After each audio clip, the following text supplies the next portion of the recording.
ይህ ወንድማችን በቲክቶክ ያደረገው ነገር አፍን በእጅ ያስያዘ ሆኗል። ለብቻው ሆኖስ እንዴት ሊያሳካው ቻለ የሚለውም አግራሞትን አጭሯል።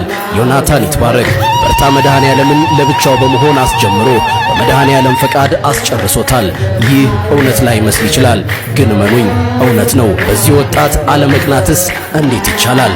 ታዲያ በቀን 26 እና 27 በደማቅ ሁኔታ በርታ መድኃኔዓለም ይመረቃል። እናንተም ቃሊቲ ማሰልጠኛ በውሃ ልማት ወደ ወርቁ ሰፈር በሚወስደው መንገድ ባለ 4 እግር ባጃጆችን ተሳፍራችሁ በመምጣት ቤተክርስቲያኗን እንድታስመርቁ ተጋብዛችኋል። እንኳን ደስ አላችሁ፣ እንኳን ደስ አለን። እሁድና ሰኞን በበርታ መድኃኔዓለም እንገናኝ። መልካም ጊዜ።